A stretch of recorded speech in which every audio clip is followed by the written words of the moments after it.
I've been in the trenches out here. Between Gym 1 and Gym 2 is a grueling slog of 13 shiny hunts.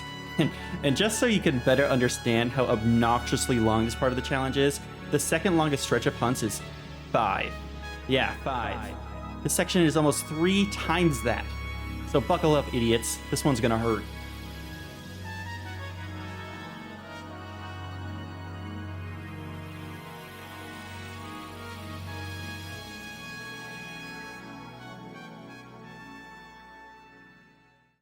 Starting where we left off last episode, here I am, on Route 6. For some reason, the grass on either side of the main pathway could only be entered from one direction, so my only option was to push forward towards the palace and take an alternate path. Immediately after entering one of these side paths, I encountered Catherine and David Bierney, or as they are referred to in this game, Chan and Aaron.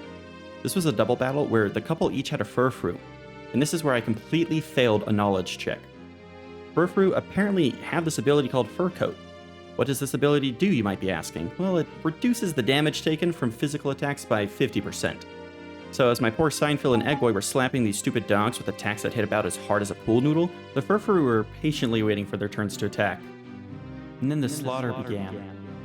First, Seinfeld fell, and Eggboy was quick to follow him to the grave. Fortunately, Clooney was able to clean up, but the damage had already been done. In just one battle, I had lost a third of my team, which means Fleshling is back on the team, for now. At least I had a little victory in this area. The shiny hunt was very short. I met Magic Mike the Oddish in only 3,430 encounters. He's gonna be the life of the party one day, but for now, he's my budget Bulbasaur. You're not perfect. If only the hunts to come were this smooth.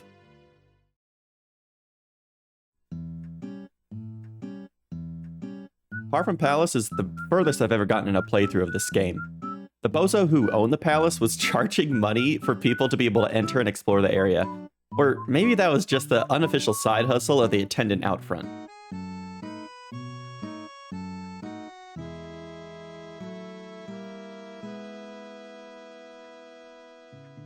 The Pokemon equivalent of Hugh Hefner greeted me inside, and he explained that if I help him find his dog, I could enjoy the company of his prize, Lopunny, and Vaporeon.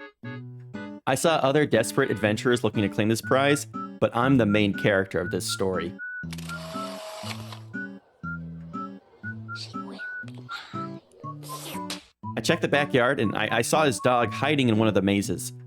My feeble mind struggled to figure out how to corner the dog at first, but I was able to overcome my own ineptitude and completed this challenge designed for children. My reward? A night with Lopunny and Vaporeon that I'm not allowed to go into detail on YouTube.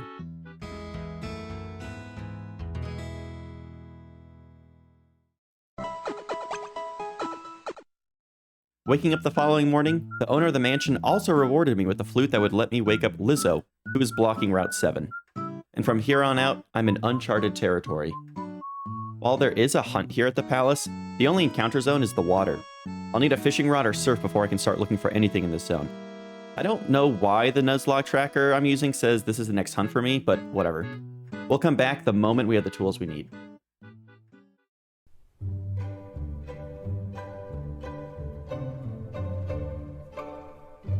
What I thought was going to be an in-and-out 20-minute adventure to find a shiny Snorlax ended up being a 6-day pilgrimage leading me to find my 13th reason. Where to even begin this tale? I guess it should start with my preparation for hunting the Snorlax. I was at first torn because my Nuzlocke tracker showed Snorlax as a possible encounter at Route 7. But since Snorlax was technically blocking Route 7, and it seems that some people online counted these static encounters as separate from area hunts, I personally decided that I will count Snorlax separately from the upcoming Route 7 hunt. No, please stop. Don't do this to yourself. I did a quick confirmation that it wasn't Shinylocke, the term for when the game developers disabled the ability for a Pokemon to generate a shiny, and started resetting the Snorlax. I found nothing on the first day. I found nothing on the second day. I found nothing on the third day. My shiny counter was beginning to look a little high. I found nothing on the fourth day. I found nothing on the fifth day. I found nothing on the sixth day. Let's go ahead and check on how many encounters I reached at the end of day 6. Oh. What did I miss? Did I throw a basket of kittens into a lake in another life and this is my punishment? On the 6th night of hunting, while enjoying the influence of weed, water, and other appropriate substances, I decided to look around a bit more online for confirmation that this Snorlax can be shiny.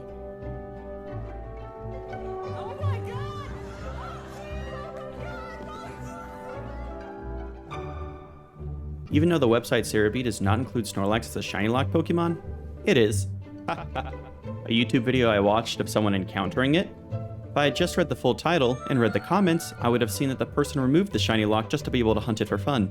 The forums I read online where people asked if it was Shinylocked, well, I found more, but this time people were saying it was Shinylocked.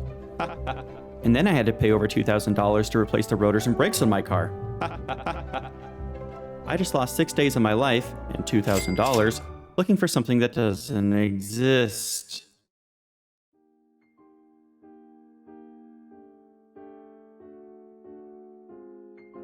Mentally wounded, I staggered past the bridge Snorlax was blocking and onto Route 7. There are 3 things of significance here. First is this building right here. I think it's some kind of a Motel 6 take on the battle tower. I don't know, I kept battling trainers, and trainers kept spawning. That becomes an issue later. Second, there is a double battle featuring Tierno and his little twink troublemaker friend. Fortunately, this time around the battle was uneventful. And third, the trainers on this route are all art majors doing what they do best.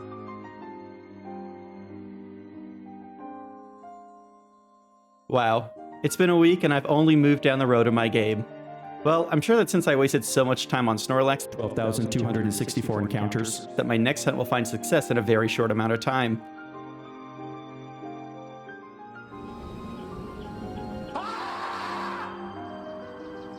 Let's welcome Flushed Away the Croagunk to the party. Combining the Snorlax encounter with this hunt, it's been 27,997 encounters from my last shiny to this one. But that's okay, because Flushed Away is going to be an amazing asset on my journey with its dual typing and strong... What am I doing? Oh my god, oh my god, oh my god. Connecting Cave has 2 entrances. One is a dead end right now until I have the ability to move this rock later in the game, so the other entrance is my only option. It really lived up to its name because its primary purpose to me right now is to connect Route 7 to Route 8. But there are Pokemon in this cave, and that means I have the honor of starting another hunt already. And as I've already shown, a shiny Metatite appeared, and my reward for being wary of killing it, and being brain dead, was my Croagunk being swapped in and immediately being reminded that it is deathly allergic to psychic moves. You could almost say he was flushed away. The connecting cave spat me out onto Route 8, which was composed of seaside cliffs. Nothing very exciting happened on this route, and I'm not going to create content where there is none to be had. Even the hunt was relatively uneventful. I ended up finding a Wingull after 9,744 encounters. Jesus, my luck has been bad. And I wasn't even too excited about it because I knew there was a much, much better water flying type coming to me in the near future. One of my character's friends was waiting for me at the end of Route 8 at the entrance of the next town, Ambrit Town. He informed me about the aquarium and fossil restoration facility in the area, and that he was going to run ahead to Route... Whoa, Bryce. Now don't get ahead of yourself. Bad news alert! The first fishing rod of the game is available to acquire in this town, which means a shiny hunt awaits for me back at Parfum Palace. Time for some backtracking. Fishing in a Pokemon game is very straightforward. Walk up to a body of water, wait for something to bite, reel in and see what you got. Repeat. At Parfum Palace, the only Pokemon available to catch with an old rod is Magikarp. This should be easy, right? No. There are a few things that are going to make this hunt obnoxious. First, not every cast will guarantee a fish. Second, the window to find a fish is random, and if I miss a reel-in opportunity, the fish gets away. These 2 things mean that I can't multi-box to increase my encounter rate, because all of the games will be out of sync. And I can't speed up the game, or else the window to reel in the fish will be impossible to hit. So for the first time in this playthrough, I'm gonna have to raw dog a shiny hunt. My patience was running thin as I caught fish after fish. This is gonna take forever. Is there really no way to improve my experience? Allow me to introduce you to a little mechanic called chain fishing. Starting in Pokemon X and Y, the developers added a thing called chain fishing into the game. What does it do? I heard no one ask. If I manage to successfully reel in a fish back to back, the odds of the Pokemon being shiny improve. But if I miss reeling in the Pokemon, or nothing bites during a cast, the chain is broken. Okay, so if I can get a string of catches in a row, it'll improve my odds. Nice. But is there anything I can do to guarantee I get a bite every time I cast my line so that I never break the chain? Yes. Certain Pokemon can have the ability to ensure that fishing always results in an encounter. And one of those Pokemon, Inky, is conveniently found on Route 8, where I already caught a Pokemon. Solution. I catch an Inky, name it Fishing Bait, knock it out, and keep it at the front of my party for the duration of my hunt. Doesn't that count as using a non-shiny Pokemon? I don't know. It wasn't really used in a conventional way, so we're just gonna roll with it. Just roleplay with me that I killed an Inky and it's on the end of my fishing rod as bait, and that's kind of how I imagined it. Now that I can guarantee I can encounter a Pokemon every time, I can focus on reeling in the fish, which I am terrible at. I don't know if it was coping, but I am convinced it was my controller. I couldn't feel any difference between the times I failed to reel in something versus when I succeeded. Our new friend here appeared so early, I was honestly relieved. I was dreading this experience, and honestly, it took more time getting the Inky prepared, and in the end, it didn't even help. Okay, enough backtracking. Time to run back to Ambret Town and begin exploring Route 9. One thing this game isn't afraid of doing is throwing shit at the wall to see what sticks. And the controls for this Rhyhorn on Route 9 definitely slid off the wall for me. The movement is unbearably slow, and sometimes instead of just turning, the Rhyhorn decides to just start walking backwards. But I'm gonna have to get over myself, because the only way to encounter a wild Pokemon on this route is by walking around in these areas only accessible with Rhyhorn. My budget Ditto almost died. He got stuck in a battle with a wild Pokemon who used a move that prevented him from swapping with a party member, or from fleeing. As the battle dragged out, my health got lower and lower, and he emerged victorious with one beautiful health point to his name. Over in this corner of the map was another new random thing the game decides to try: Sky Battles. The gimmick to this fight was that only flying Pokemon are allowed to participate. I mean, I guess I could have just let you connect the dots on that one. This was a cool idea, and maybe there will be more of these later in the game, because I did really like it.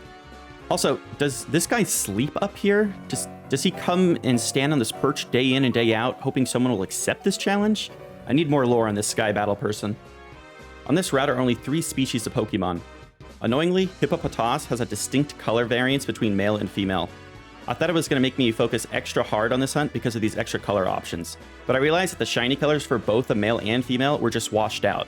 As long as I looked for these washed out colors, there would be no issue. And Hippopotas is what I found.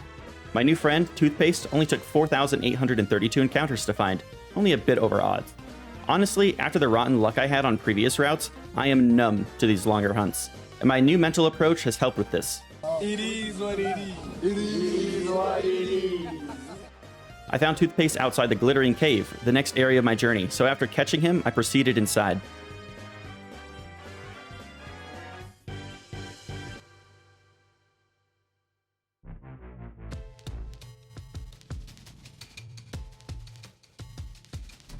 The inside of this cave changed the camera angle of the game from the standard overhead perspective to more of a traditional third-person one. It was pretty cool, but without a map, I was worried I would get lost in this dimly lit area. But I keep forgetting that this is a game series made for an age demographic that can still order off the kids menu at IHOP, college students, and YouTubers trying to sell those other groups on a shitty card game. So it only took a few turns to find the next portion of the cave. After entering this area, I'm assaulted by a member of the antagonist group of the game, Team Flare. These grunts are typically pushovers, and this was no exception. I cleared out all the Team Flare goons and found a scientist at the end of the cave. He offered me a fossil of my choice for my troubles. Now, typically, if a man in a cave asks if you want the bones of a dead animal, the correct response is to immediately escape the situation.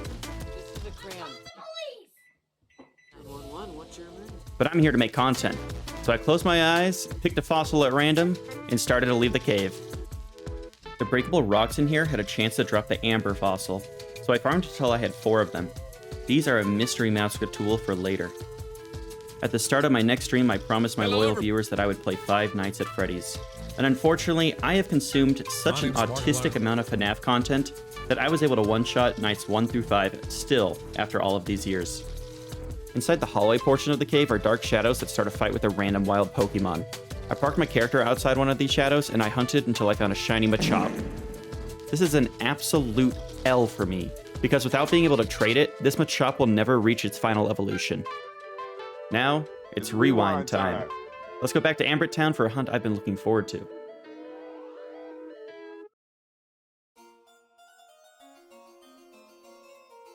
Back in Ambert Town, I stepped into the fossil restoration building. Turns out the fossil I picked at random was the Sail Fossil. Honestly, this would reward me with a gorgeous Pokemon, but of course I had to make it not so simple. Remember those Amber fossils I picked up? Well, time for those to make their debut. I have 5 fossils in total, 1 Sail Fossil and 4 Amber fossils. Having multiple fossils allows me to spam resurrect all of these at this counter here, and then check to see what I got at the PC. Now combine this with my multi-boxing, and all of a sudden I am encountering a humble amount of Pokemon. And in 520 encounters, Shiny Aerodactyl was ready to make an appearance. This wraps up Ambert Town and all currently available hunts. It's time to finally get to the next town that holds the second gym.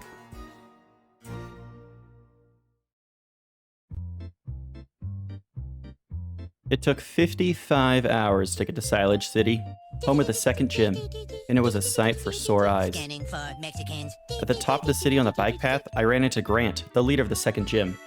He apologized to me, saying that I just missed the bike race, because that's definitely why I'm here, and gave me an attack to teach my Pokemon to make up for it. It's a move that will allow me to move boulders in the overworld. Oh, but first I have to beat his gym first if I want to do that. Thanks, jackass. Here in Silage City was also a clothing store, so I could finally change my character's outfit. Now, I'm all for wearing the same outfit for days in a row, being a gamer and all, but 55 hours without changing clothes is dancing around the border of becoming a Super Smash Bros. Melee player. My character got a new fit, and I kept my ability to keep using deodorant. Inside another building, I discovered the bike shop. The store clerk gave me a difficult quiz regarding bikes. Fortunately, there were, context clues in the room to help me. Not knowing how difficult the gym may be, I wanted to get all of my available Pokemon close to their allowed max level, 25, before taking it on. There are 2 ways I could do this.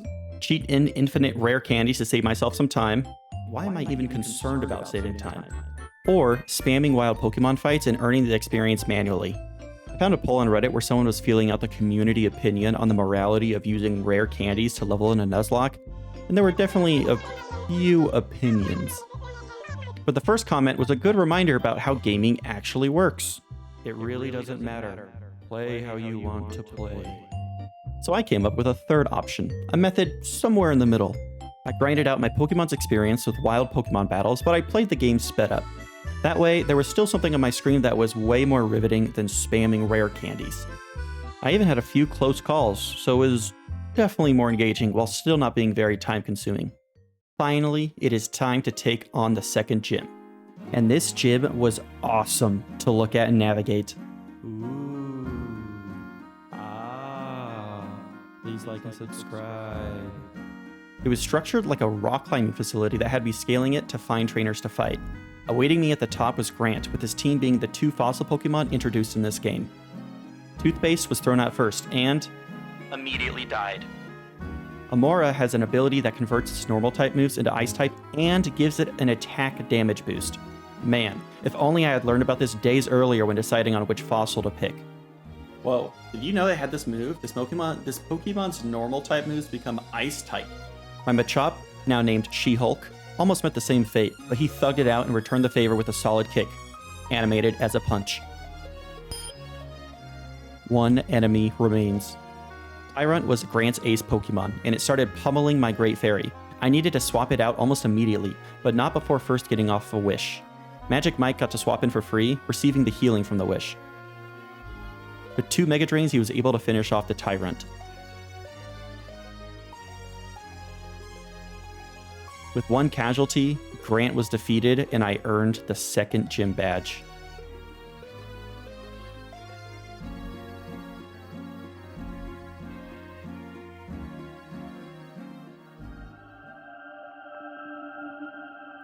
The longest stretch of the run, as far as I know, is over. What a journey it was. And there's still 6 gyms left.